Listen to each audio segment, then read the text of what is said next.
നിന്റെ ദൈവമായ കർത്താവിനെ പരീക്ഷിക്കരുത് എന്ന് പറയപ്പെട്ടിരിക്കുന്നു. പലപ്പോഴും വിസ്മരിക്കപ്പെടുന്ന പ്രമാണമാണത്. നമ്മുടെ ഇഷ്ടം ദൈവത്തെ അടിച്ചേൽപ്പിക്കാൻ ശ്രമിക്കുമ്പോൾ ദൈവത്തെ നാം പരീക്ഷിക്കുകയാണ് ചെയ്യുന്നത്.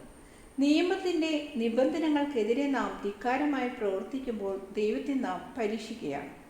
നിയമം അതിൻ്റെ ആധ്യാത്മിക വശത്ത് വിശദവും പൂർണ്ണവുമാണ്. അതാണ് പ്രധാന വശം. എന്നാൽ ദൈവം സൃഷ്ടിച്ച ജഡത്തിൻ്റെ കാര്യവും നിയമം പരാമർശിക്കുന്നുണ്ട്.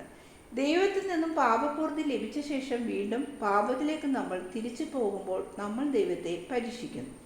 ദൈവത്തിൽ നിന്നും സഹായം കിട്ടിക്കഴിയുമ്പോൾ നമ്മൾ നമ്മുടെ സ്വന്തം വഴിയിലേക്ക് പിന്തിരിഞ്ഞ് നമ്മുടെ നന്മയ്ക്കും ദൈവത്തെ ഓർക്കുന്നതിനുമായി നമുക്ക് ലഭിച്ച നന്മയെ നശിപ്പിക്കുമ്പോൾ നാം ദൈവത്തെ പരീക്ഷിക്കുകയായിരിക്കും ചെയ്യുക. നാം ദൈവത്തെ പരിഹസിക്കരുത്, ദൈവത്തെ അവഹേളിക്കരുത്. എന്നാൽ പലപ്പോഴും ഇത് സംഭവിക്കുന്നു. ദൈവത്തെ അവഹേളിക്കുന്നവർക്ക് എന്ത് ശിക്ഷയാണ് ലഭിക്കുന്നതെന്ന് ഇന്നലെ നിങ്ങൾ കണ്ടു. അനുതപിക്കുന്നവരോട് സമ്പൂർണ്ണ ദയ കാണിക്കുന്ന നിത്യനായ ദൈവം എത്ര നല്ല സാഹചര്യത്തിലായാലും അനുതപിക്കുകയോ ജീവിതം നന്നാക്കുകയോ ചെയ്യാത്തവരോട് വളരെ നിശ്ചിതമായി വർത്തിക്കുന്നു. നിങ്ങൾ ദൈവവചനം ശ്രവിക്കാൻ എൻ്റെ പക്കൽ വരുന്നു, അത്ഭുതങ്ങൾ ലഭിക്കാൻ നിങ്ങൾ വരുന്നു, പാപപൂർത്തി കിട്ടാൻ നിങ്ങൾ വരുന്നു. പിതാവ് നിങ്ങൾക്ക് തൻ്റെ വചനവും തൻ്റെ അത്ഭുതങ്ങളും പാപപൂർത്തിയും നൽകുന്നു. സ്വർഗത്തിൽ നിന്ന് താണിറങ്ങിയതിനെക്കുറിച്ച് ഞാൻ കുണ്ഠിതപ്പെടുന്നില്ല. കാരണം നിങ്ങൾക്ക് അത്ഭുതങ്ങളും പാപപൂർത്തിയും തരാനും ദൈവത്തെ മനസ്സിലാക്കി തരാനും എനിക്ക് കഴിയുന്നു. നാദാബിൻ്റെയും അബൂഹുവിനെയും ദൈവത്തിൻ്റെ കോപാഗ്നി അടിച്ചു വീഴ്ചതുപോലെയാണ് ആ മനുഷ്യൻ ശിക്ഷിക്കപ്പെട്ടത്. എന്നാൽ നിങ്ങൾ അവനെ വിധിക്കരുത്. എന്താണ് സംഭവിച്ചത്? ഒരു പുതിയ അത്ഭുതം. അത് ദൈവത്തെ നിങ്ങളുടെ സ്നേഹിതനായി ലഭിക്കണമെങ്കിൽ നിങ്ങൾ എങ്ങനെ പ്രവർത്തിക്കണം എന്നതിനെക്കുറിച്ച് ധ്യാനിക്കാൻ നിങ്ങളെ പ്രാപ്തരാക്കണം. സ്വാഭാവികമായ അരൂപിയല്ലാത്ത അനുതാപത്തിൻ്റെ ജലം അയാൾ ആവശ്യപ്പെട്ടു. മാനുഷികമായ അരൂപിയാലാണ് അയാൾ അത് ആവശ്യപ്പെട്ടത്. അവൻ്റെ രോഗം മാറുന്നതിനും അവന് സംഭവിച്ച കഷ്ടതകളിൽ നിന്ന് വിമുക്തനാകുന്നതിനും ഒരു ജാലവിദ്യ പോലെയാണ് അയാൾ അതിനെ കരുതിയത്. അവൻ്റെ ലക്ഷ്യം മുഴുവൻ അവൻ്റെ ശരീരവും വിളവെടുപ്പും മാത്രമായിരുന്നു. ആത്മാവിൻ്റെ കാര്യം ശ്രദ്ധിച്ചതേയില്ല. ആത്മാവിനൊരു വിലയും അയാൾ കൽപ്പിച്ചില്ല. അവന് വിലപ്പെട്ടത് ജീവനും സമ്പത്തും മാത്രമായിരുന്നു. ഞാൻ പറയുന്നു, നിന്റെ നിക്ഷേപം എവിടെയോ അവിടെ നിന്റെ ഹൃദയമുണ്ട്. ഹൃദയം എവിടെയോ അവിടെ നിക്ഷേപമുണ്ട്. അപ്പോൾ നിക്ഷേപം ഹൃദയത്തിലാണ്. അവൻ്റെ ഹൃദയത്തിൽ ജീവിതത്തിനും ധാരാളം സമ്പത്തിനും അവൻ ദാഹിച്ചിരുന്നു. അതെങ്ങനെ കിട്ടും? ഏതു മാർഗവും ഉപയോഗിക്കും.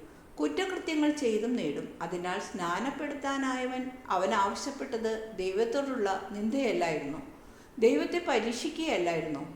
അവൻ്റെ ദീർഘകാലത്തെ പാപകരമായ ജീവിതത്തെക്കുറിച്ച് ആത്മാർത്ഥമായ അനുതാപം ഉണ്ടായിരുന്നെങ്കിൽ ഒരു നല്ല മരണം ലഭിക്കുന്നതിന് മതിയായിരുന്നു. ഭൂമിയിൽ ന്യായമായ സ്വത്തുക്കൾ നേടുവാനും ഉതകുമായിരുന്നു.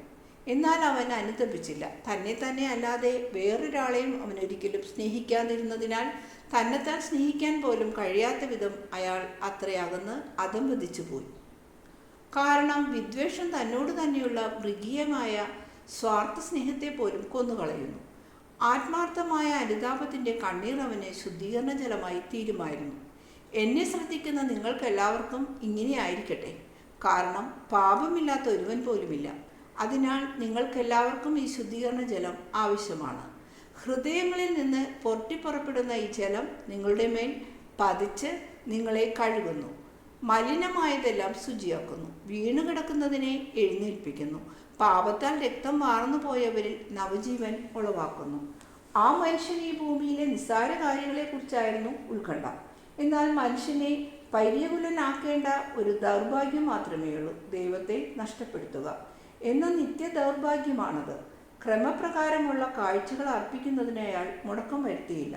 എന്നാൽ അരൂപിയുടെ ബലി അവൻ ദൈവത്തിന് അർപ്പിച്ചില്ല. അതായത് അവൻ പാപം ചെയ്യുന്നത് നിർത്തിയില്ല, പാപപൂർത്തി ചോദിച്ചില്ല, അനുതപിച്ചില്ല, പരിഹാരം അനുഷ്ഠിച്ചില്ല, സൽപ്രവൃത്തികളാൽ ഇവയൊന്നും ചെയ്തില്ല. അനീതിയായി സമ്പാദിച്ച സമ്പത്ത് കൊണ്ട് നടത്തിയ കപടമായ കാഴ്ചകൾ, മനുഷ്യൻ്റെ തിന്മയായ പ്രവൃത്തികൾക്ക് ദൈവത്തെ കൂട്ടുവിളിക്കുന്നത് പോലെയാണത്. ഇങ്ങനെ എപ്പോഴെങ്കിലും സംഭവിക്കുമോ? ഇത് ദൈവത്തെ പരിഹസിക്കുകയല്ലേ? പാപം ചെയ്യാൻ ആഗ്രഹിക്കുകയും ഞാൻ ബലികൾ അർപ്പിക്കുന്നു എന്ന് പറയുകയും ചെയ്യുന്നവനെ ദൈവം നിരസിക്കുന്നു. ആത്മാവ് പാപത്തിൽ നിന്ന് വിട്ടുമാറാതെ ശാരീരിക ഉപവാസം ചെയ്യുന്നത് കൊണ്ട് എന്തെങ്കിലും ഉപകാരമുണ്ടാകുമോ? ഇവിടെ മരിച്ച ആ മനുഷ്യൻ്റെ മരണം ദൈവത്തിൻ്റെ സ്നേഹം ലഭിക്കണമെങ്കിൽ എന്തെല്ലാമാണ് ചെയ്യേണ്ടത് എന്നതിനെക്കുറിച്ച് ധ്യാനിക്കാൻ നിങ്ങൾക്കിടയാകട്ടെ. ഇപ്പോൾ അവൻ്റെ സമ്പൽ സമൃദ്ധമായ ഭവനത്തിൽ അവൻ്റെ ബന്ധുക്കളും പണം കൊടുത്ത് ഏർപ്പെടുത്തുന്ന വിലാപക്കാരായ സ്ത്രീകളും അവൻ്റെ മൃതശരീരം വെച്ച് വിലപിക്കുന്നു. താമസിയാതെ ആ ശരീരം ശവകുടീരത്തിൽ വയ്ക്കും. ഓ, ശരിക്കുള്ള മൃതശരീരം, ശരിയായിട്ടുള്ള വിലാപം, വെറും മൃതശരീരം, മനസ്സിൽ തട്ടാത്ത വിലാപം. കാരണം നേരത്തെ തന്നെ മൃതമായിരുന്ന ആത്മാവ് രക്തബന്ധുക്കളിൽ നിന്നും ആശയ സാധർമ്മ്യം ഉണ്ടായിരുന്നവരിൽ നിന്നും നിത്യകാലത്തേക്ക് വേർപെട്ടു കഴിഞ്ഞു. നിത്യകാലത്തേക്ക് ഒരേ വസതിയിൽ തന്നെ അവൻ ഒരുമിച്ച് കൂടിയാലും അവിടെ ഭരണം നടത്തുന്ന വിദ്വേഷം അവരെ അകറ്റും. അപ്പോൾ മരണം യഥാർത്ഥമായ വേർപാട് തന്നെയാണ്. സ്വന്തം ആത്മാവിനെ കൊന്ന ഒരു മനുഷ്യൻ തന്നെക്കുറിച്ച് തന്നെ വിലപിച്ചിരുന്നെങ്കിൽ നന്നായിരുന്നു. മറ്റുള്ളവർ അവനെക്കുറിച്ച് വിലപിക്കാൻ ഇടയാക്കാതെ അങ്ങനെ അനുതാപവും എളിമയുമുള്ള ഹൃദയത്തിൻ്റെ കണ്ണീരാൽ ദൈവത്തിൽ നിന്ന് പാപപൂർത്തി നേടി ആത്മാവിൻ്റെ ജീവൻ വീണ്ടെടുക്കുവാൻ കഴിയുമായിരുന്നു. പൊയ്ക്കൊള്ളുക, ആരോടും വിദ്വേഷം വേണ്ട, ഒരഭിപ്രായവും പറയേണ്ട, എളിമയല്ലാതെ വേറൊന്നും വേണ്ട.